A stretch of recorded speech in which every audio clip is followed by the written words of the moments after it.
Live में इस वक्त एक बड़ी खबर से शुरुआत करेंगे। बड़ी खबर है वक्फ संशोधन बिल को लेकर, या जो अब कानून बन गया है इसको लेकर अभी फिलहाल दिल्ली में अहम बैठक चल रही है। वक्फ कानून को लेकर ये दिल्ली में बैठक है। दिल्ली में जमीयत उलमा हिंद की ये अहम बैठक जारी है। मौलाना मदनी की अध्यक्षता में ये बैठक चल रही है और इस बैठक में वक्फ कानून का कैसे विरोध किया जाए, आने वाले समय में, आगामी समय में इसका विरोध सरकार के सामने कैसे प्रदर्शित किया जाए, कैसे प्रकट किया जाए, उसको लेकर भी बातचीत हो रही है। क्योंकि अभी अभी सरकार ने वक्फ संशोधन बिल लोकसभा के अंदर पेश किया था और उसके बाद लंबी बहस चली। इतिहास में पहला ऐसा दिन था जब किसी बिल को लेकर, किसी कानून को लेकर एक लंबी बहसबाजी हुई और लंबी बहसबाजी के बाद उस पर पूर्ण सहमति के साथ जो सदस्यों का जो वोट था, जो नंबर्स था, वो हुआ और ज्यादा वोट पक्ष में पड़े वक्फ संशोधन बिल के। उसके बाद इसको पास किया गया, राज्यसभा से भी पास हो गया और राज्यसभा से पास होने के बाद वक्फ संशोधन बिल पर राष्ट्रपति की मोहर भी लग गई और उसके बाद वो पूरे देश के अंदर इस वक्त कानून बन गया है।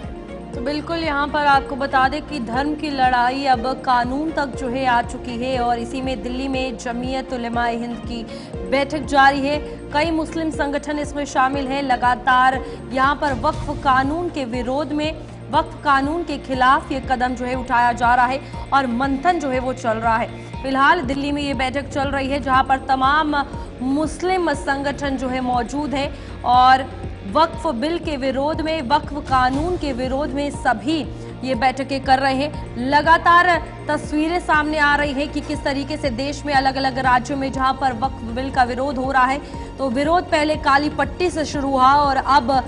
बवाल जो है काफी ज्यादा देखने को मिल रहा है, जिसके बाद लोगों में काफी आक्रोश है, नुकसान काफी हो रहा है और इस वक्त काफी ज्यादा माहौल जो है वो कानून का गरमाता हुआ नजर आ रहा है, क्योंकि ये धार्मिक लड़ाई जो है वो कानून तक पहुंच चुकी है। बिल्कुल, देखिए इस पूरे मामले में इस वक्त बंगाल में सबसे ज्यादा आक्रोश है, बड़ी हिंसा भी हुई, लेकिन मुख्यतः अब इस बैठक को दिल्ली के अंदर किया जा रहा है। मुस्लिम संगठन के या जो मुस्लिम रिप्रेजेंटेटिव्स हैं वो तमाम लोग इकट्ठा होकर इस पर विचार विमर्श कर रहे हैं कि आखिर इस वक्फ कानून को कैसे विरोध किया जाए। क्योंकि सरकार ने इस वक्फ अधिनियम को लेकर जो तर्क दिए, ये कहा है कि मुसलमानों की जो प्रॉपर्टीज हैं, मुसलमानों की जो दान की गई प्रॉपर्टीज हैं, वो कहीं ना कहीं वक्फ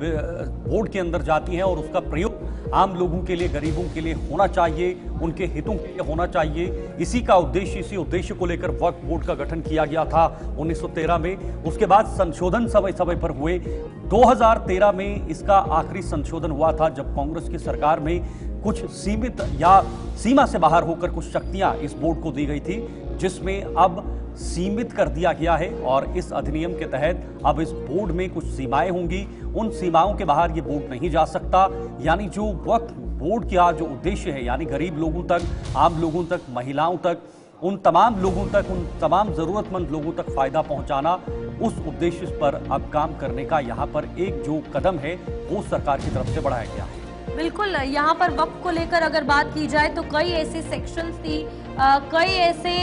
वक्फ बोर्ड के अंदर जो मसले थे। यहाँ पर सबसे बड़ा ये था कि जो संपत्ति वक्फ की दी जाती थी वो वक्फ बोर्ड के अंडर हो जाती थी, जिसके बाद लगातार ये कानून में बदलाव लाया गया और सेक्शन 40 की बार बार बात की जाती है, जिसमें कोई भी संपत्ति जिसे वक्फ बोर्ड अपनी कहेगा वो वक्फ की हो जाती थी। ये कानून सबसे पहले बदला है, जिसके बाद मुस्लिम समुदाय के द्वारा ये कहा गया कि यहाँ पर हमारे मस्जिद हो, मज़ार हो या फिर कब्रिस्तान हो, कुछ भी जो है सेफ नहीं बचेगा। लेकिन यहाँ पर गरीब मुसलमानों की अगर बात की जाए, दो एंगल्स इसमें सामने आए, एक गरीब मुसलमानों का और ऐसे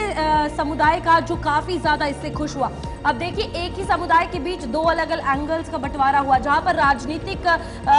तौर से अगर देखा जाए तो बवाल जो है वो करते हुए नजर आए, जिसमें ये कहा गया कि ये सभी हक जो है वो मुस्लिमों के छीन लेगा। लेकिन दूसरी तरफ गरीब लोगों की बात की जाए, जिसमें महिलाओं को लेकर, बच्चों को लेकर, गरीब मुसलमानों को लेकर और माइनॉरिटी को खास तौर पर लेकर बात की गई, तो इसमें फायदे ही फायदे गिनाए गए, जिसके बाद कहीं ना कहीं सपोर्ट में उसी समुदाय के लोग भी सामने आए थे जिस दिन वक्फ कानून बिल राज्यसभा या लोकसभा